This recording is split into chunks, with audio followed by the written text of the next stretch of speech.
On behalf of the General Assembly, I have the honor to welcome His Excellency Salva Kiir Mayardit, President of the Republic of South Sudan, and to invite him to address the Assembly.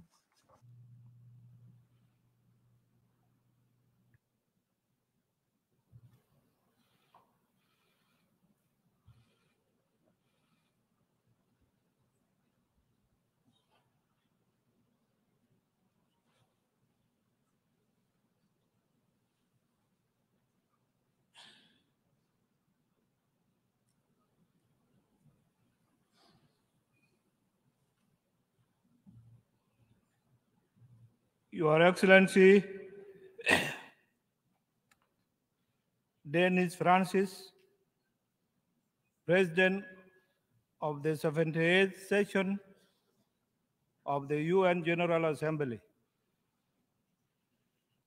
Your Excellency, Antonio Guterres, Secretary General of the United Nations. Your Majesties, Your Excellencies, Heads of State and Government, distinguished delegates, ladies and gentlemen, before my remarks,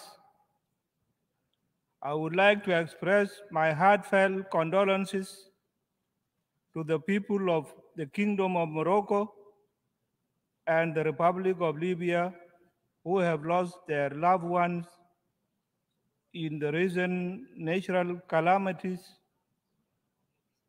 South Sudan stands in solidarity with them during this difficult moment in their respective countries. Excellencies, on behalf of the people and government of the Republic of South Sudan, I stand before you today to reaffirm our commitment to world peace and security. We are committed to global efforts aimed at addressing challenges that we face as a human family. We are also committed to multilateralism and international cooperation as the best means of achieving our shared aspirations. Within this context, we are hopeful that together we can rebuild trust among member states and reignite global solidarity on the basis of sovereign equality of all states as enshrined in the founding charter of this esteemed organization.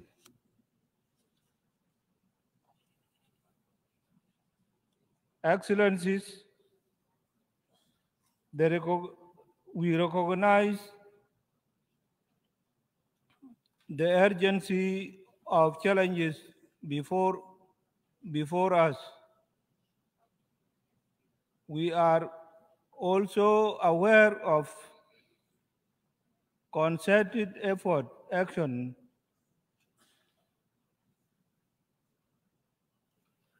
required to address these challenges in order to ensure a better future for the coming generations.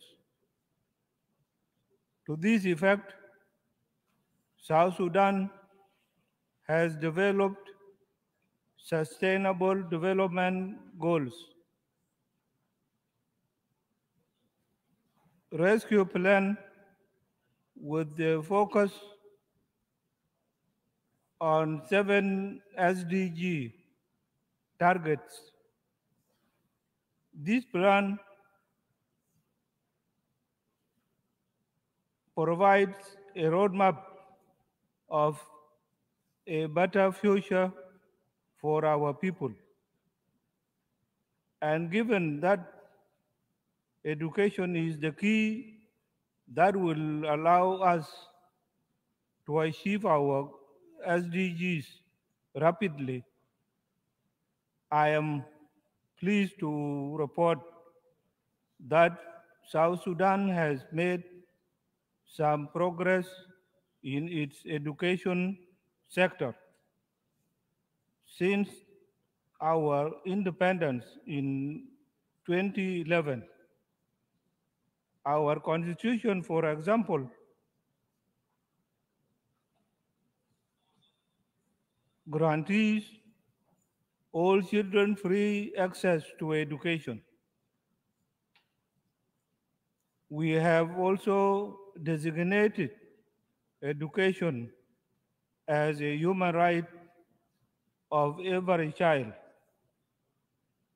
In February this year, I directed the Ministry of Education to implement free primary and secondary education policy across the country.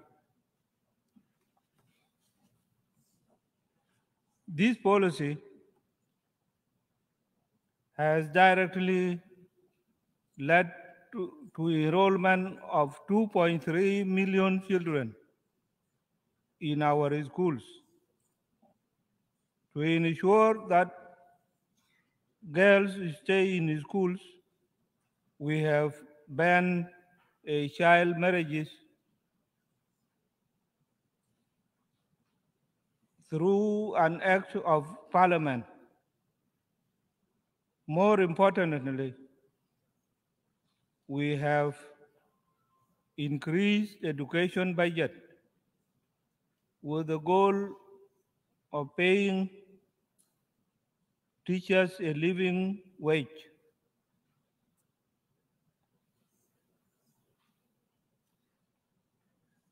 In the health sector,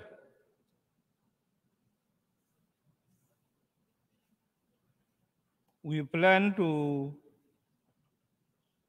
dedicate resources towards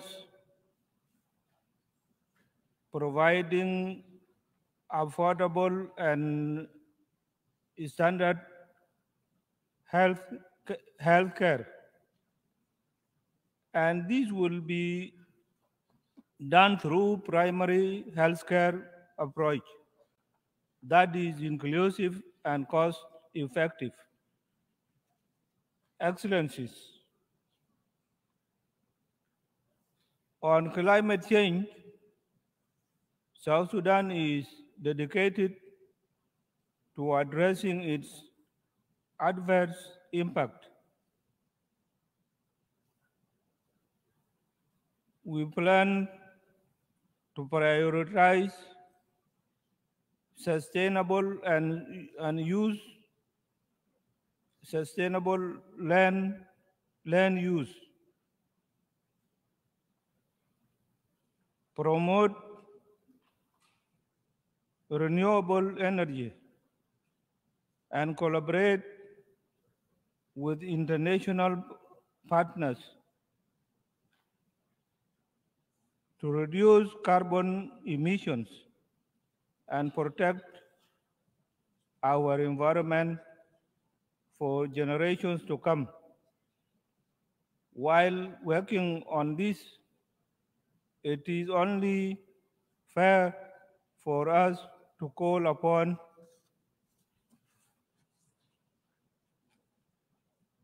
developed countries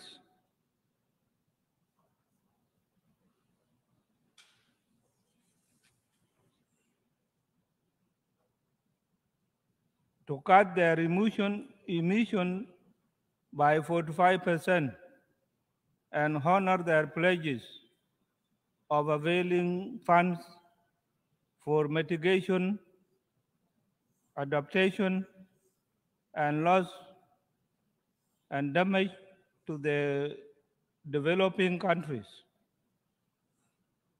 With the, with the recently concluded Africa Climate Summit held in Nairobi, Kenya, it is high time that the declaration of the summit forms the new crisis for, for rebuilding trust and regaining global solidarity for attaining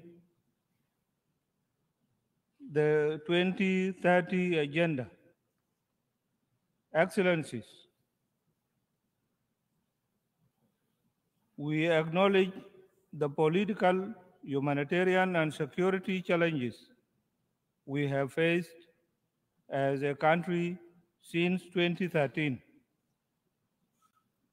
However, we have turned the corner with the signing of the revitalized peace agreement in 2018.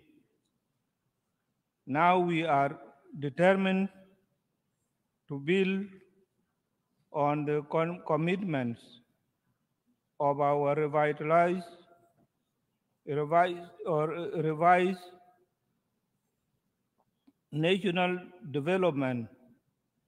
national development strategy 2021 to 2024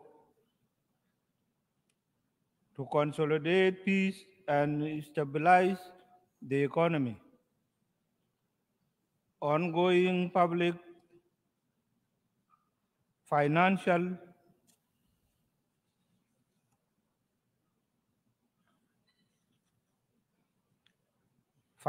management reforms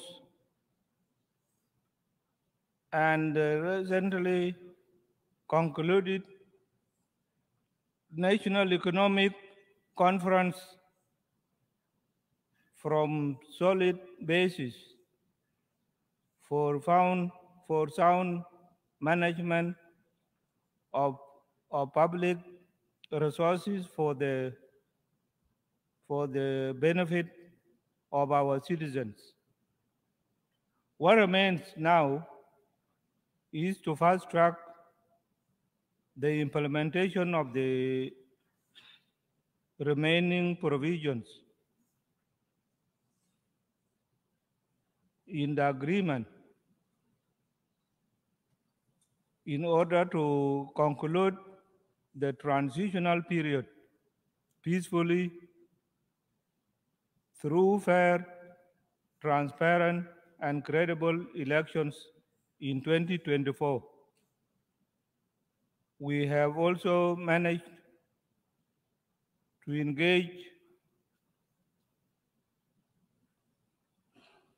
in dialogue and consultation with the various stakeholders, including civil society, women, youth, traditional leaders, and opposition groups to ensure that our peace process is owned and driven by our own people. As we move in this direction, we call upon the United Nations to lift the arms embargo imposed on us to aid peace implementation and to secure the elections.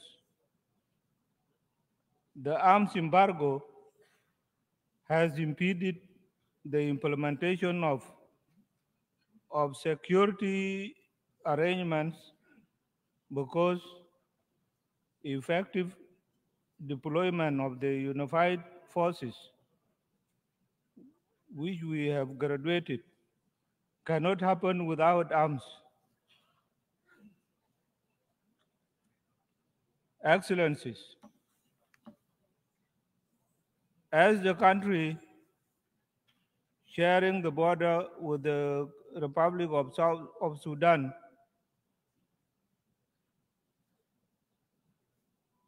South Sudan has received thousands of Sudanese refugees and our returnees since the conflict broke out in the Sudan in April 2023. This influx has overwhelmed our border communities and created a humanitarian crisis. I'm appealing to the international community to avail resources to help refugees and displaced persons who crossed into South Sudan. While the world is dealing with multiple crises, we call for a provision of sustained support to these displaced persons as we work on how to restore peace and stability in Sudan. In closing, South Sudan stands before this esteemed assembly as a resolute partner in the collective pursuit of a better future for all. I extend our hand of friendship to fellow member states, international organizations, and civil society. Thank you